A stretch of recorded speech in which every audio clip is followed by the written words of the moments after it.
Good evening dear students, कैसे आप सभी लोग। उम्मीद करते हैं कि बहुत ही अच्छे होंगे, मस्त होंगे, पढ़ाई कर रहे होंगे। आज नवरात्र का दिन समाप्त हो रहा है, तो उम्मीद करते हैं कि आप लोगों ने अच्छे से पूजा पाठ किया होगा, अपने जीवन की खुशियों के लिए कुछ ना कुछ मांगा होगा। अब एकदम पढ़ाई कंटिन्यू कर दीजिए, क्योंकि अब आप लोगों की परीक्षाएं भी लगभग नज़दीक ही हैं, होने वाली हैं। ठीक है, तो खूब मन लगा के पढ़ाई करिए। कोई भी कन्फ्यूजन तुरंत कमेंट बॉक्स में कमेंट करिए। ठीक है, पिछली वीडियो में हमने आपको पढ़ाया था, पार्ट्स ऑफ सब्जेक्ट के अंतर्गत हमने पढ़ाया था डिटरमाइनर, ऑब्जेक्टिव, एडजेक्टिव और फ्रेज। यहाँ तक हमने पढ़ाया था आपको डिटरमाइनर, ऑब्जेक्टिव, एडजेक्टिव और फ्रेज। बट उसमें मेन वर्ड या हेड वर्ड हमने आपको बताया नहीं था। जिन बच्चों ने जो पिछला वीडियो था उसको वॉच नहीं किया है, उसकी लिंक डिस्क्रिप्शन में मिल जाएगी। आराम से जाइए, डिस्क्रिप्शन देखिए, या फिर चैनल पे आपको प्लेलिस्ट मिल जाएगी। NM स्टडी पॉइंट चैनल पे आपको पूरी वीडियो की प्लेलिस्ट मिल जाएगी। आराम से एक ही वीडियो वॉच करते रहिए, एंजॉय करते रहिए। इस वीडियो में हम आपको बताने वाले मेन वर्ड या हेड वर्ड के बारे में, बहुत सिंपल शब्द में, कुछ बिल्कुल घबराना नहीं, एकदम शब्द सिंपल शब्द में हम आपको बताते हैं। मेन वर्ड और हेड वर्ड क्या है? मेन वर्ड और head word is a naming word. जो मेन वर्ड होता है या हेड वर्ड होता है, नेमिंग वर्ड है, नाम एक है, नाम। इसी को ही नाउन कहा जाता है। इसी को क्या बोलते हैं? नाउन। ठीक है, नाउन बोलते हैं। ठीक, अगर किसी का आपने नाम ले लिया तो ये क्या हो जाएगा? मेन वर्ड हो जाएगा। ठीक है, एग्जाम्पल समझाते हैं आपको। देखिए, लिखा गया, a young girl sitting in the corner is her sister. A young girl sitting in the corner, कोने में बैठी हुई एक लड़की उसकी बहन। हमने बताया था पिछली वीडियो में कि प्रेडिकेट क्या होता है, और उसमें हमने आपको वर्ब बताया था। तो देखिए, इज क्या? ऑक्सिलरी वर्ब है, या इसी को फिनिट वर्ब कहा जाता है। तो फिनिट वर्ब से लेकर जो बाकी उसके आगे की चीज़ें होती हैं उसको प्रेडिकेट कहते हैं। तो इस से लेकर सिस्टर तक प्रेडिकेट हो गया। अब वहाँ इसके पहले जितना भी पार्ट बचा हुआ है, a young girl sitting in the corner, ये क्या हो जाएगा? सब्जेक्ट हो जाएगा, सब्जेक्ट। और सब्जेक्ट के पार्ट हमने बताया था डिटरमाइनर, एडजेक्टिव, एडजेक्टिव और फ्रेज। 3 पार्ट हमने पढ़ा दिया है। आज हमें पढ़ना है हेड वर्ड या मेन वर्ड। ठीक है, अब देखिए, ये पूरा का पूरा क्या है? पार्ट है। अब इसमें नाम खोजिए। नाम कहाँ पे है? ए किसी का नाम होता है क्या? यंग, यंग मतलब तो जवान होता है। गर्ल मतलब लड़की, गर्ल मतलब क्या होता है? लड़की। सीटिंग इन द कॉर्नर, कोने में बैठी हुई। कोने में बैठी हुई किसी का नाम होता है? नहीं, लेकिन लड़की होती है, लड़कियां होती हैं। तो हमारा जो मेन वर्ड या हेड वर्ड हो गया वो क्या है? गर्ल। और हमने क्या बताया था? जो मेन वर्ड या हेड वर्ड होता है वो नाउन होता है। वो क्या होता है? नाउन। तो देखिए, गर्ल क्या है? नाम हो गया, और ये क्या है? नाउन। भाई, नाउन क्या होता है? Noun is the name of person, place, thing, quality and abstract ideas, यही ना होता है। तो देखिए क्या है? गर्ल नाम हो गया। ठीक है, तो यहाँ पे यंग क्या है? हमने बताया था उस दिन कि जो नाउन होता है उसके पहले अगर 2 शब्द हो, तो देखिए यंग है और एक यहाँ पे ए है। यदि नाउन के पहले, या जिसको हम हेडवर्ड बोलते हैं, हेडवर्ड समझ में आया ना? जो नाम होगा या नाउन जो होगा उसी को हम बोलेंगे हेडवर्ड। कहाँ पे? प्रेडिकेट के पहले। अब प्रेडिकेट के बाहर नहीं, बाद वाला नहीं लेना है, पहले। तो देखिए यहाँ पे गर्ल क्या हो गया? नाम है, यानी नाउन है। तो ये हमारा मेन वर्ड या हेड वर्ड हो जाएगा। ठीक है, अब इसके पहले हमने बताया था 2 शब्द हैं। देखिए, एक यंग है और एक क्या है? ए है। तो जो बीच वाला होता है उसी को हम बोलते हैं क्या? एडजेक्टिव या क्वालिफायर कहा जाता है। तो यहाँ पे यंग क्या है? एडजेक्टिव। और ए क्या होगा? डिटरमाइनर। ए क्या है? डिटरमाइनर। ठीक है,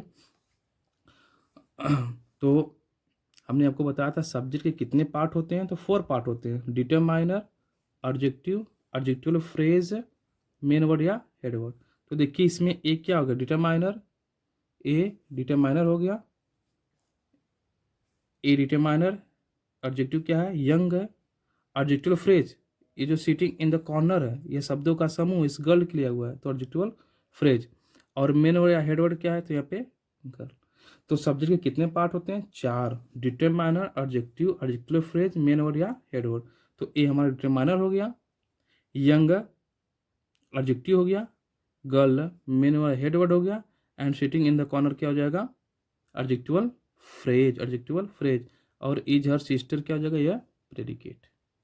ठीक है, तो प्रेडिकेट को हमने ढूंढ लिया। इसके पहले हमको चारों पार्ट ढूंढना है। ठीक ना, तो जो शब्दों का समूह होगा वो है एडजेक्टिव फ्रेज, क्योंकि यह गर्ल के लिए हुआ है। यंग क्या हो गया, यंग इसकी विशेषता बता रहा है, कैसी लड़की है, यंग है, जवान है, तो ये क्या हो जाएगी, यंग एडजेक्टिव हो गया और ए डिटरमाइनर। ठीक इसी प्रकार से अ white cow grazing in the field looks very beautiful, यानी खेत में जो सफ़ेद गाय चर रही है, खेत में एक सफ़ेद गाय चर रही है, वो बहुत ही खूबसूरत दिखती है। अब देखिएगा यहाँ पे लुक्स वेरी ब्यूटीफुल, हमने बताया था एमबी का फर्स्ट फॉर्म, एमबी का सेकेंड फॉर्म, एमबी की सिक्स फॉर्म, यानी एस सी आई एस लगा रहे हैं, जहाँ पे वो क्या हो जाएगा, प्रेडिकेट, क्या हो जाएगा, प्रेडिकेट, और उसके पर जितना भी पार्ट है क्या हो जाएगा, सब्जेक्ट। अब हमको इसमें ढूंढना है क्या, मेन वर्ड या हेड वर्ड। तो देखिए ए तो होगा नहीं, ये मतलब ये होता है वाइट, विशेषता बता रहा है, काऊ, तो जो हेड वर्ड या मेन वर्ड होता है नाउन होता है, और नाउन क्या होता है, person, place, thing, animal, bird, condition, action या एब्स्ट्रैक्ट आइडियाज का देता है। तो काऊ क्या है, एनिमल है, तो हमारा क्या हो जाएगा, मेन वर्ड या हेड वर्ड। अब हमने बताया था ना, अगर मेन वर्ड के पहले दो शब्द हों, देखिए एक वाइट हो गया और एक क्या है, ए, तो बगल वाला क्या हो जाएगा हमारा एडजेक्टिव, और ए क्या हो जाएगा, डिटरमाइनर। तो ए डिटरमाइनर हो गया, वाइट एडजेक्टिव हो गया, और काउ क्या हो गया, मेन वर्ड या हेड वर्ड। और ग्रेजिंग इन द फील्ड शब्दों का समूह है, कौन चल रहा था, गाय चल रही थी, तो ये एडजेक्टिवल फ्रेज। ठीक है। ठीक इसी प्रकार से a tall boy came to my office yesterday, एक लंबा लड़का कल मेरे ऑफिस आया। देखिए came to my office second form है, केम, केम सेकेंड फॉर्म हो गया, तो प्रेडिकेट हो गया, और इसके पहले क्या है, देखिए बॉय, बॉय मतलब क्या होता है, लड़का, पर्सन है ना, तो ये हमारा क्या हो जाएगा, मेन वर्ड। और इसके पहले दो शब्द, एक टाल और एक ए, तो टाल क्या हो जाएगा, एडजेक्टिव, और ए क्या हो जाएगा, डिटरमाइनर। तो ये प्रेडिकेट हो गया इधर, और देखिए केम टू यहाँ से प्रेडिकेट हो गया, अब बॉय मेन वर्ड हो गया, टाल एडजेक्टिव हो गया, और ए डिटरमाइनर हो गया। ठीक है, उम्मीद करते हैं कि आपको इतना समझ में आया होगा। अब बहुत इंपॉर्टेंट पॉइंट मैं बताने जा रहा हूँ, बहुत ही इंपॉर्टेंट पॉइंट। कितने बच्चों को पता है कि सब्जेक्ट ग्रुप में कितने शब्द आते हैं, बस आपने नाउन प्रोनाउन ही पढ़ा होगा, लेकिन आज देखिए सब टॉपिक का नोट्स बनाते रहिए, इंग्लिश स्ट्रांग करना है तो नोट्स बनाते रहिए। देखिए लिखा गया सम इंपॉर्टेंट पॉइंट्स, कुछ महत्वपूर्ण बिंदु। Infinitive as subject, infinitive as subject, infinitive का प्रयोग सब्जेक्ट ग्रुप में, नाउन प्रोनाउन तो होता ही, उसके अलावा इन्फिनेटिव। अच्छा इन्फिनेटिव क्या होता है, देखिए बच्चे, जो एमबी की फर्स्ट फॉर्म होती है, एमबी की फर्स्ट फॉर्म, जैसे गो फर्स्ट फॉर्म है, अगर इसके पहले हमने पार्टिकल टू लगा दिया, यानी टू लगा दिया, तो ये क्या कहलाएगा, इन्फिनेटिव। इसी प्रकार से देखिए प्ले क्या होता है, फर्स्ट फॉर्म होता है, इसके पहले हमने टू लगा दिया, तो क्या हो जाएगा, टू प्ले, ये इन्फिनेटिव। याद रखिए यह मेन वर्ब होना चाहिए, क्या, एमबी की फर्स्ट फॉर्म। अब हमने लिख दिया टू मी, टू मी क्या इन्फिनेटिव होगा, देखिए मी क्या है, मी मतलब मुझको होता है, या कोई वर्ब नहीं है, मेन वर्ब नहीं है, ठीक है, ये प्रोनाउन है, इसलिए इन्फिनेटिव नहीं होगा। टू हिम, हिम वर्ब है क्या, अब वर्ब की पहचान तो जिसके अंत में ना शब्द है, जैसे गो मतलब जाना, प्ले मतलब खेलना, मी मतलब कुछ होता है क्या, मी मतलब मुझको होता है, हिम मतलब उसको होता है, तो ये क्या है, प्रोनाउन है। इनके पहले आएगा टू तो इन्फिनेटिव नहीं, एमबी के फर्स्ट फॉर्म से पहले आए तो उसको इन्फिनेटिव कहा जाता है। देखिए हमने लिखा हुआ ना, टू प्लस एमबी का first form is equal to infinitive, अगर एमबी का फर्स्ट फॉर्म है तो हम उसको क्या कहेंगे, इन्फिनेटिव। ठीक है, और हिंदी में इसकी पहचान होती है ना, नी, ने। इन्फिनेटिव की पहचान होती है कि हिंदी के वाक्य में ना, नी, ने आएगा, अभी हम आगे आपको बताते हैं। देखिए लिखा गया पहला example, to walk in the morning is useful for health, to walk in the morning is useful for health. अब इसमें वर्ब ढूंढिए, देखिए इज है, जिन बच्चों ने पिछला वीडियो नहीं देखा है प्रेडिकेट का, सॉरी जो हमने सेंटेंस के बारे में पढ़ाया था, और सेंटेंस जब पढ़ाया तो उसके बाद हमने सब्जेक्ट पढ़ाया और प्रेडिकेट पढ़ाया, टू पार्ट, आप उस वीडियो को जरूर देखिए, आपको वर्ब पूरा हमने बता दिया, फ्रंट वर्ब क्या होता है, समझ में आएगी अपनी वीडियो।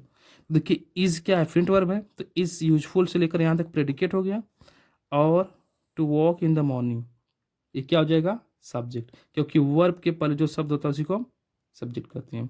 अब देखिए टू वॉक, अब इनमें क्या बताया, वॉक मतलब टहलना होता है, फर्स्ट फॉर्म है, इसके पर हमने टू लगा दिया तो इन्फिनेटिव बन जाएगा। To walk in the morning is use for health, सुबह में टहलना स्वास्थ्य के लिए लाभदायक होता है, सुबह में टहलना, ना आया टहलना, तो इन्फिनेटिव हो गया। देखिए टू वॉक यह सब्जेक्ट का कार्य कर रहा है, ठीक है। इसी प्रकार टू एयर इज ह्यूमन, गलती करना मानव का गुण है, आपसे हमसे गलती होती है ना, स्वाभाविक सी बात है, गलती होगी। बचपन में बहुत सी गलतियाँ की होंगी, अभी भी करते हैं। तो टू एरर इज ह्यूमन, गलती करना मानव का गुण है।